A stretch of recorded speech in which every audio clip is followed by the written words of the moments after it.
When it comes to jiu-jitsu, Craig Jones is on another level, and in this video he's gonna get challenged by some 10th planet freaks. First up we have Bowl Cut Dave. Look how Dave's keeping his head to the inside of Craig's shoulder. He doesn't want to get too deep and risk the boogie choke. Craig turns away, exposing the back, but he's monitoring the hips.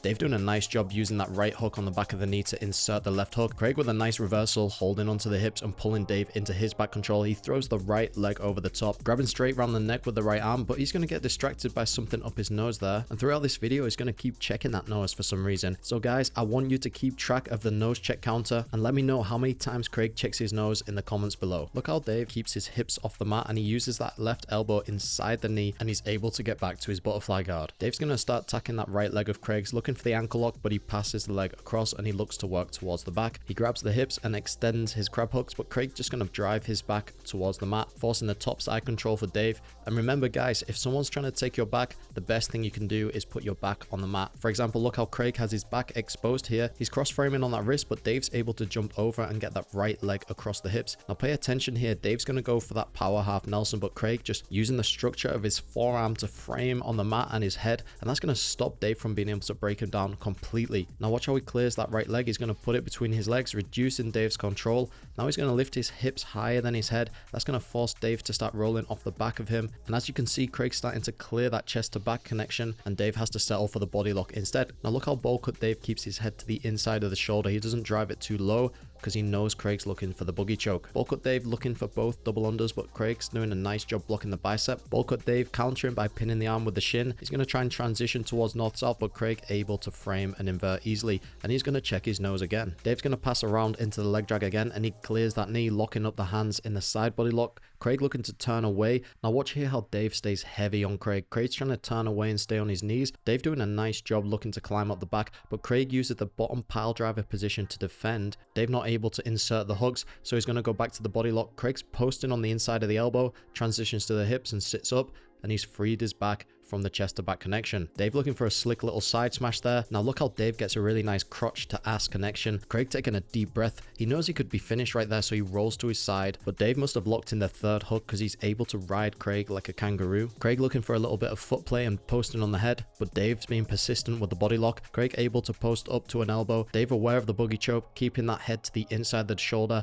Craig's going to turn away and offer the third hook one more time, and Dave's going to take it. All jokes aside, Dave's doing a really good job here. He's managed to get behind Craig and maintain that position for quite some time now, and we know that Craig is specializing in his bottom turtle and octopus guard, so Dave's doing a really good job maintaining this position. I guess his jiu-jitsu is as efficient as his haircut. Craig hits a Granby roll to try and escape. Dave able to float on top, and he's going to sit back on a leg. Nothing really comes from the leg entanglement. Both guys end up breaking out into a neutral position. We're going to move forward into the round and we're going to check out some of Craig's really slick passing and back attacks. Now watch here, he's in a half butterfly guard top, but look how he's blocking the hips with that right arm. That's going to make it easy for Craig to backstep off the butterfly hook, and he's going to settle into the north-south position. Bowl Cut Dave's doing a nice job framing, and he's going to try and pivot into a better position, but Craig's going to use that frame against him, and he's going to trap his tricep under the far lat, and he's going to lock up a figure 4 grip. This is a nice way to finish the head and arm. It's a little bit more neck cranky due to the tricep under the far lat, but it can still work. But what this position is also good for is looking to take the back. Look how Craig is posting on the far leg, and he's driving his weight across. He's trying to get Dave to react and push back into him, and when he does, he exposes his back, and Craig goes for a diving chair sit back take.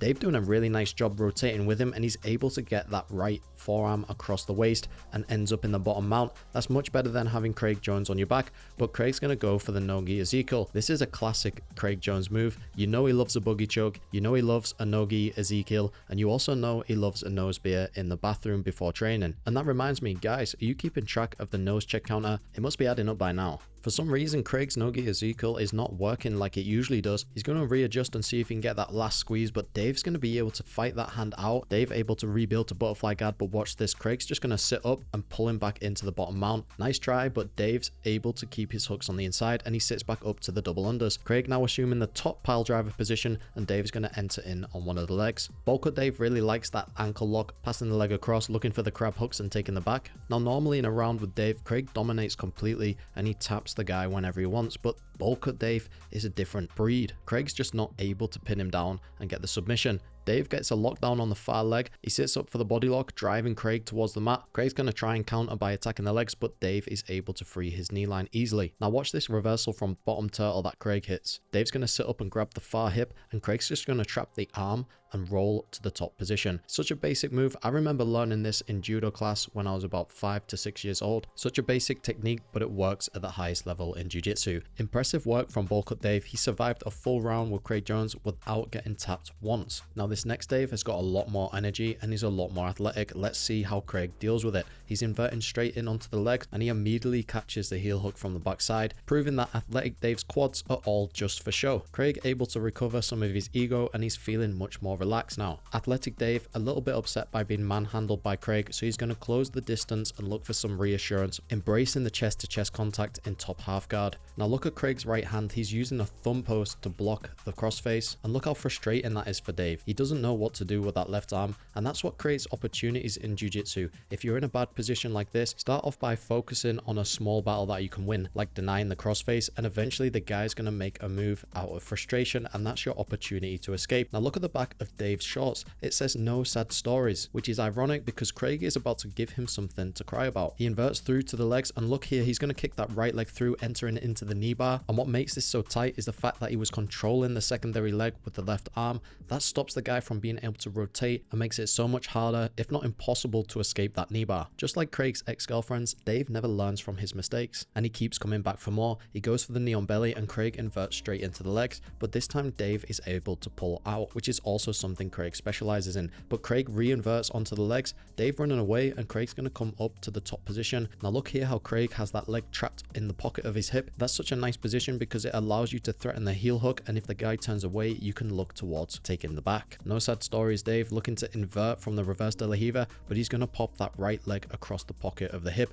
and Craig drops back straight into a heel hook, and he's able to get the submission. Craig back into the reverse de la Riva guard, and watch how he pummels that right foot to the inside. He hooks his left arm inside the leg and he grabs behind the knee of the far leg. This time he transitions to control the hips and kicks Dave through. Dave denying the back control by putting his back to the mat, but Craig uses that to take the head and arm choke, and this is such a strong dilemma. If the guy lifts his shoulders off the mat, you try and take the back, and if he puts his shoulders towards the mat, you can attack the head and arm choke. Dave able to clear the grips and put his shoulders to the mat once again, but Craig able to pummel that left foot out, get into the top mount. Dave doing a nice job framing on the hips, looking for the kip in escape. He's about to get one of his knees through, but Craig finishes him with the no-gi Ezekiel choke. I think no sad stories. Dave needs a new pair of shorts. He's going to have one more pop at Craig. Let's see if he can turn this story around into his favor. Craig's going to look to invert from the reverse de la Riva one more time, but watch what happens this time. Craig doesn't go straight for the inversion, and that allows Dave to start knee cut passing through with the left leg, and he's able to get that knee to the floor. Craig's still going to go for the inversion, framing on the far lat, but this time he doesn't get as deep in, and Dave's able to slide that knee and leg free, passing around the far side. He gets that left arm across the body, and he's able to make a connection, but he makes a big mistake putting that knee on belly. Craig's just going to invert through and lock up the heel hook, and it's going to be a sad ending for no sad stories Dave. Craig always dominant on the mats, but if you want to see him put to the test, you should check out this video that I made here.